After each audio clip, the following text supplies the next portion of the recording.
Hello all, we'll continue the discussion with respect to statistics, and the next topic that we are going to discuss is something called as covariance. Covariance is one of the very important topic when we consider the data pre-processing or the data analysis. So this is one of the very important topic altogether. So please, I would suggest you that you watch this whole video completely. I'll be giving you a very good examples with respect to covariance. We'll be seeing what are the advantages of covariances, what are the disadvantages of covariance, and then we'll also be seeing some other topics. Now, let us consider that I have taken two random variables. One random variable is basically my size of the house, and my second random variable is something called as price of the house. Usually, what happens is that if the size of the house, suppose I have different size of the house, like 1200 square meter, or 1500 square meter, or 1800 square meter. And with respect to this, I'll be having some some, suppose I'm just taking an example. If I write $100K, $200K, or $300K. Now over here you can see that as the size is increasing, your price is also increasing, right? So suppose if I take size, right, and if I take this price feature, can we quantify a relationship between them? Can we quantify a relation between size and price? So quantifying a relation is basically trying to find out the relationship between size and price. Basically, if the size increases, will the price increase? If the size decreases, will the price decrease? So let us see and understand how we can quantify the relation between these two parameters with the help of covariance. So again, covariance, I'll just write it as cov for price. Sorry, just clear this. So I'm just saying that covariance, which is actually mentioned as cov, and suppose if I write the equation with respect to size and price, usually I'll consider this size as x, this price as y. I can basically write it as 1 by n summation of I is equal to 1 to n, okay, x minus I'll just remove this, guys. I should have written mu of x over here, but I have written x. Okay, so just make it mu of x multiplied by y of I minus mu of y. So this is the whole equation of the covariance for the variables x and y. Here I'm considering x as my size, price as my y. Okay, now I'll try to explain you how this equation works right now. Or does this equation looks familiar to you all? I think you have seen this kind of equation. If you remember, we have an equation of variance where if I write variance of x, I can write it as 1 by n summation of I is equal to 1 to n, and I will be writing as x of I minus mu of x whole square. Now this same equation, I can also write it as 1 by n summation of I to n. I can also write it as x minus x of I minus mu of x multiplied by x of I minus mu of x. So do you think these two equations are actually matching, right? So finally, we can just also write it as covariance of x comma x is nothing but variance of x. So this actually specifies this equation actually specifies that if we are trying to find out covariance, the relationship with x to itself, it is nothing but the variance of x. Now this is what it determines. Now this particular equation, let me just write the equation of covariance again. So I can write covariance with x comma y is nothing but summation of, first of all I'll divide 1 by n, I is equal to 1 to n, and here I'll write x of I minus mu of x, where mu of x is nothing but the mean of this x random variable multiplied by y of I minus mu of y.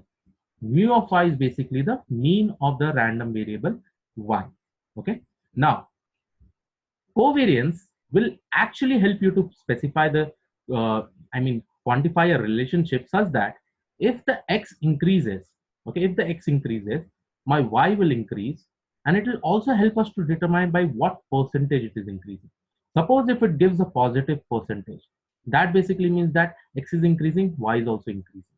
Suppose if x is increasing, y is decreasing, at that time the covariance will be having a negative value if we apply the same equation. I'll prove this to you. I'll prove this to you how you are getting positive and negative.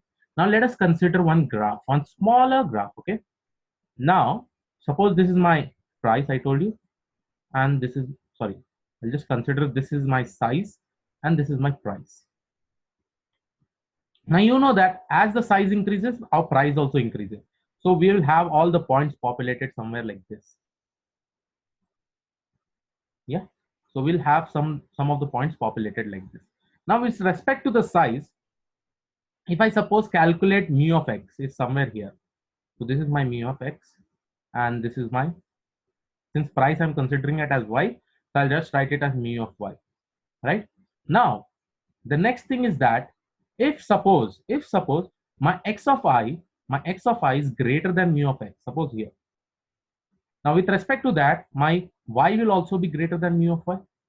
So it will get plotted over here, right? Suppose this is my plotted point. Now when I try to apply the same formula, right? So when I try to see covariance for this x and y, what will I get? X of I minus mu of x will be actually positive, because x of y is greater than mu of x.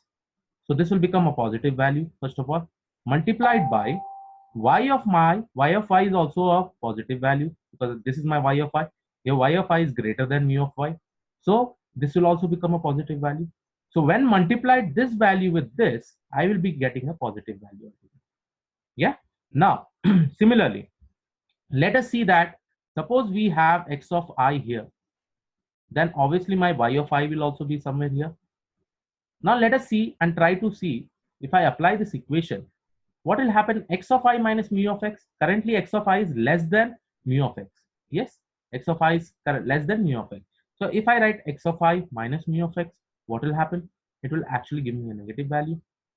Similarly, this will also give me a negative value when I write y of I minus mu of I.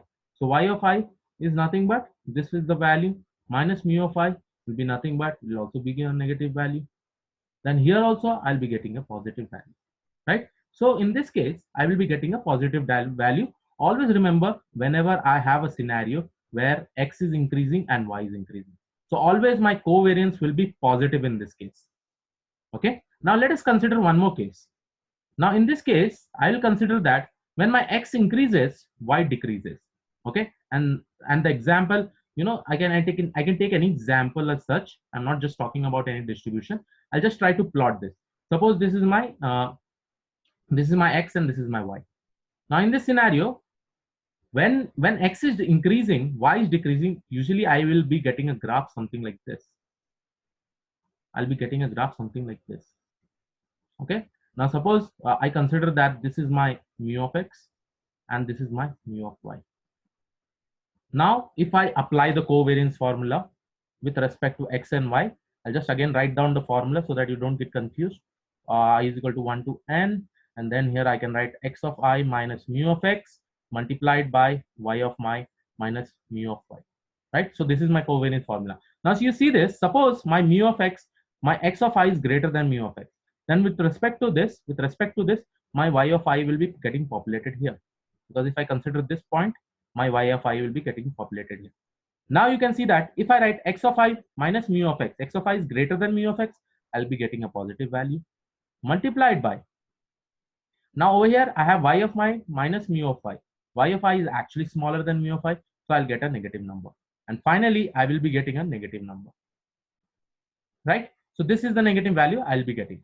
Now similarly, let me consider, suppose my x of I is smaller than mu of x, and I'll be getting a point somewhere here. So this will be my y of I, right? Now you can see that x of I minus mu of x, this two difference will be giving me negative, because x of I is less than mu of x. So this will be my negative value, multiplied by y of I is greater than mu of y. So it will give me a positive value. So negative into positive. is actually a negative value. So always remember, whenever we have a scenario where x is increasing, y is decreasing, our covariance will be negative. And when we have x is increasing, y is increasing, my covariance will always be positive. So this is the most basic thing about covariance. And this is all because of covariance and the formula that it captures the variance with respect to the x and y axis. Okay. Now, one thing in this is that covariance, when I'm considering x is equal to y is increasing and x is increasing, it says us that okay, my covariance will be positive, but it does not say how much positivity we have with respect to this, how much positive it is. Similarly, if I x is increasing, y is decreasing, over here it will give me a negative covariance. It won't say me how much negative it is, how much negative it is. Okay, so because of this, we use another technique which is called as Pearson correlation coefficient, which we are going to discuss in the next video. But just understand that what is the importance of covariance. Covariance is helping us to quantify the relationship between features, between random variables in a particular data set. If the data set, if I have a scenario where x is increasing, y is increasing, I will definitely get a positive covariance.